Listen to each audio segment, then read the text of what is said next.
बिस्मिल्लाहिर्रहमानिर्रहीम। अस्सलाम वालेकुम स्टूडेंट्स, उम्मीद करता हूँ आप खैरियत से होंगे। स्टूडेंट्स, हम कर रहे हैं एक्सरसाइज 2.4 और आज हम उसका क्वेश्चन नंबर 6 है उसको सॉल्व करेंगे। क्वेश्चन नंबर 6 ये कहता है the formula is to measure the magnitude of earthquake is given by m is equal to log की बेस है 10 और a divide by a naught. If कहता है इफ़ एम्पलीट्यूड जो a है ये क्या है, amplitude a is 10,000 and reference amplitude a not is 10, what is the magnitude of the earth cube. अब इसको हम सॉल्व करते हैं इस फार्मूला की मदद से। इसने हमें फार्मूला दे दिया है तो उसकी फार्मूला की मदद से हम इसको सॉल्व करते हैं। सबसे पहले हमें दिया गया है, उसने हमें a दिया है, एम्पलीट्यूड दिया है अर्थ क्यूब का, हम उसको यहाँ पे नोट करते हैं। और a इज़ इक्वल टू हमारे पास क्या आ रहा है 10,000, ये उसने हमें दिया हुआ है 10,000, हम इसको 10,000 लिख लेते हैं, ये आ गया हमारे पास। और नेक्स्ट उसने दिया हमें a नॉट की वैल्यू दे दी है, रेफरेंस एम्पलीट्यूड हमें दे दिया उसने a naught is equal to 10। और हमने मेजर क्या करना है, what is the magnitude of the earthquake, हमने यहाँ पे इसको मेजर करना है। तो m इज इक्वल टू हमने ये क्या, ये हमने इसको सॉल्व करना है, ये हमने मेजर करना है, m हमने मेजर करना है इसमें। अब फार्मूला उसने हमें ये दिया है, ये फार्मूला उसने हमें दिया है कि m is equal to log इसकी बेस है 10 और a एम्पलीट्यूड और reference amplitude divided by reference amplitude का, हम उसको डिवाइड कर देंगे। तो हम इस फार्मूला को लिखते हैं यहाँ पे m is equal to log की बेस 10 है हमारे पास और a divided by a naught, यानी रेफरेंस एम्पलीट्यूड यहाँ पे ये आ जाएगा।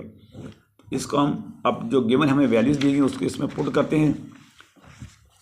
m is equal to log की बेस 10 है हमारे पास और a हमें उसने दिया है 10,000, a हमारे पास क्या आ रहा है, ये 10,000 आ रहा है, डिवाइडेड बाई हमारे पास a नॉट है 10 से इसको जब डिवाइड करेंगे तो ये जो है वैल्यू इसके साथ ये वैल्यू कट जाएगी, तो इसके साथ अब हमारे पास 1000 बच गया है। m is equal to log 10।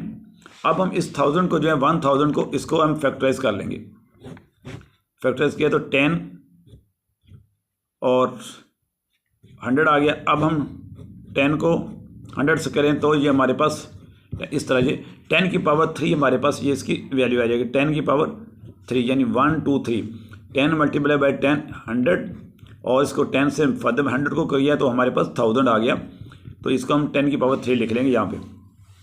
अब यहाँ पे हम क्या करेंगे, यहाँ पे हम बाई अप्लाइंग पावर लॉ, यहाँ पे पावर लॉ को हम यूज़ करेंगे।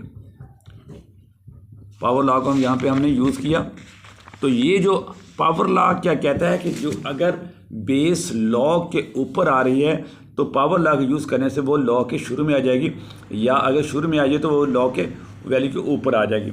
अब यहाँ पे हम जब पावर लॉ यहाँ पे यूज़ किया तो हमारे पास इस तरह से वैल्यू आ गई 3 लॉग बेस 10 और उसकी वैल्यू क्या है 10। अब यहाँ पे जो ये एक्सपोनेंशियल लॉ ये कहता है कि अगर बेस और उसकी वैल्यू सेम हो रही है तो उसका आंसर क्या आ जाएगा, हमने प्रीवियसली पढ़ के आ चुके हैं। तो उसका आंसर क्या आता है, यहाँ पे उसने क्या, अगर ये दोनों बराबर हैं तो उसका आंसर आता है 1। तो हम यहाँ पे क्या लिखेंगे, इसको क्या कर देंगे 1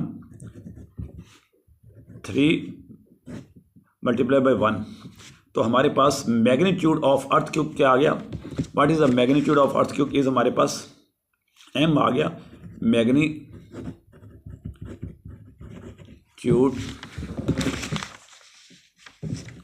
of earthquake m is equal to ये हमारे पास क्या आ गया, ये हमारे पास 3 आ गया। तो ये हमारा क्या, ये हमारा आंसर है इस क्वेश्चन नंबर 6 का।